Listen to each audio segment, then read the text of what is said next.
जय हिंद, वंदे मातरम।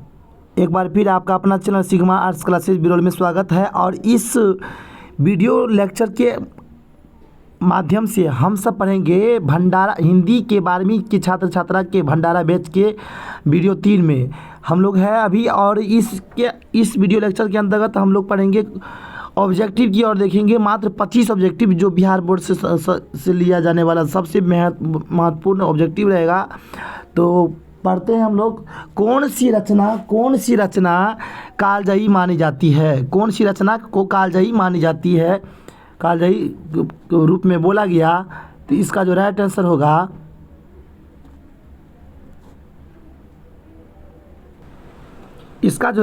होगा तो आपको आंसर हो जाएगा इसका उसने कहा था। क्या हो जाएगा? उसने कहा था अध्याय से लिया गया है। उसने कहा था कहानी पर किस फिल्मकार ने फिल्म बनाई थी? तो इसका जो राइट आंसर हो जाएगा सी ऑप्शन विमल राय। उसने कहा था कहानी को कितने भागों में लिखी गई थी? कहानी को कितने भागों में लिखी गई है? तो इसका जो राइट आंसर हो जाएगा 5 भागों। कितने भागों में? 5 भागों में। लाना सिंह और लड़की की उम्र कितनी थी? बहुत ही महत्वपूर्ण प्रश्न। इसका जो राइट आंसर होगा 12 और 8 वर्ष। उसने कहा था कहानी में कितने पात्र है? तो इसका जो ऑप्शन है, ऑप्शन संख्या 1 में ऑप्शन होगा लेकर के 6,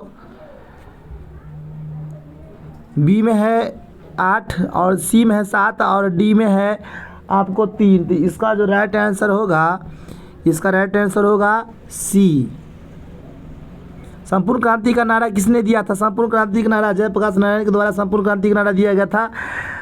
और इस संपूर्ण क्रांति की शुरुआत सबसे पहले हुआ था कहाँ पर? गुजरात में। कहाँ पर हुआ था? गुजरात में संपूर्ण क्रांति की शुरुआत सबसे पहले हुआ था। ठीक है ना? 1974 ईस्वी में। कितने ईस्वी में?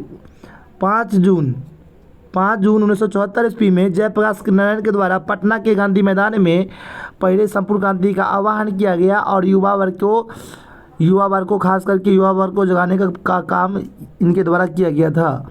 तो लेनिन की मृत्यु कब हुई थी? लेनिन की मृत्यु कितने ईस्वी में हुई थी? इसका जो आंसर होगा लेनिन की मृत्यु 1924 ईस्वी में हुई थी। फ्री प्रेस के मालिक कौन थे? फ्री प्रेस के मालिक हो गए, इसका आंसर होगा आत्मानंद जी, शिवानंद जी गोस्वामी, सदानंद जी, शारदानंद जी। तो इसका जो आंसर होगा आपको 58 का आंसर होगा सी, सदानंद जी।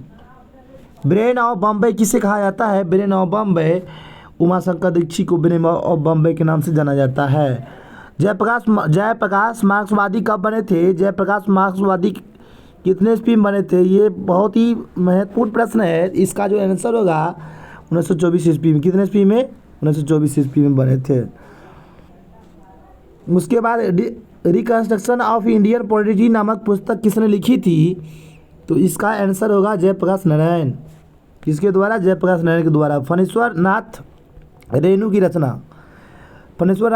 रचना है। कौन रचना है फणीश्वर नाथ रेणु की? इसका राइट आंसर होगा मेला आंचल। क्या हो जाएगा? मेला आंचल हो जाएगा।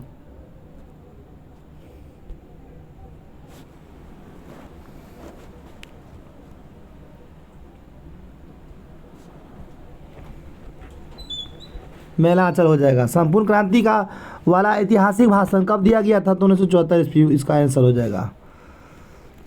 फिर जयप्रकाश जी के बचपन का नाम क्या था? जयप्रकाश जी के बचपन का नाम इसमें बोला गया था जेपी।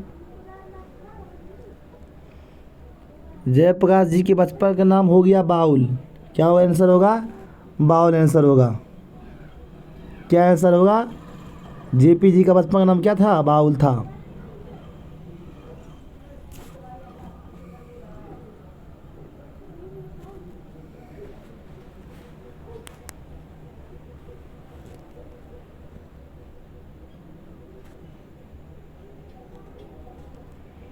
फिर प्रश्न आ रहा है प्रजा सोशलिस्ट पार्टी के गठन कब किया गया था? तो प्रजा सोशलिस्ट पार्टी गठन किया गया था 1952 ईस्वी में। 1974 ईस्वी में बिहार के मुख्यमंत्री का नाम क्या था? तो 1974 ईस्वी में बिहार के मुख्यमंत्री का नाम हो गया आपको, इसका जो राइट आंसर होगा अब्दुल गफूर।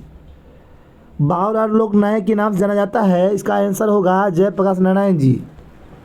जेपी जी की पत्नी का नाम क्या था? जेपी जी की पत्नी का नाम पूछा जा रहा है यहाँ पर आंसर, तो इसका आंसर होगा प्रभावती देवी।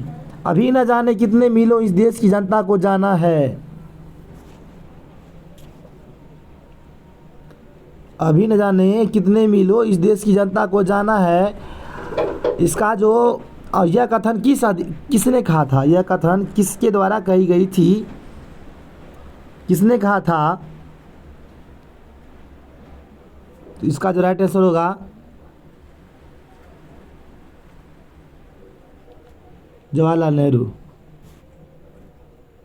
किसके द्वारा बोला गया? जवाहरलाल नेहरू के द्वारा बोला गया। किस अस्पताल में दिनकर का निधन हुआ था? विलिंगटन नर्सिंग होम में दिनकर जी का निधन हुआ था।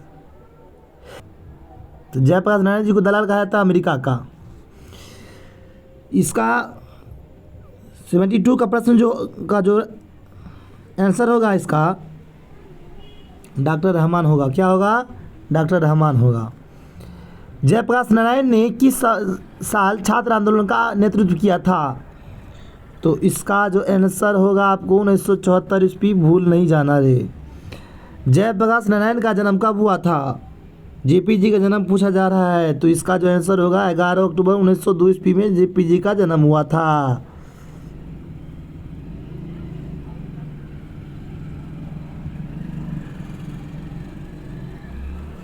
और आज का मेरा अंतिम प्रश्न है कि किसके भाषण को सुन करके जेपी जी अमेरिका गए थे? किसके भाषण को सुन करके? स्वामी राम तीर्थ, स्वामी सतदेव, स्वामी विवेकानंद और स्वामी सहजानंद। इसका जो राइट आंसर होगा, इसका राइट आंसर होगा स्वामी सतदेव जी के भाषण को सुन करके जेपी जी अमेरिका गए थे। और जो सो इस अध्याय से संबंधित है। निक्सन को दे दो तार, जेपी जी की हो गई हार। यह कथन किस पाठ से लिया गया? यह कथन लिया गया संपूर्ण क्रांति पाठ से लिया गया। मिलते हैं नेक्स्ट वीडियो में भंडारा बैच को लेकर के, तब तक जय हिंद जय भारत।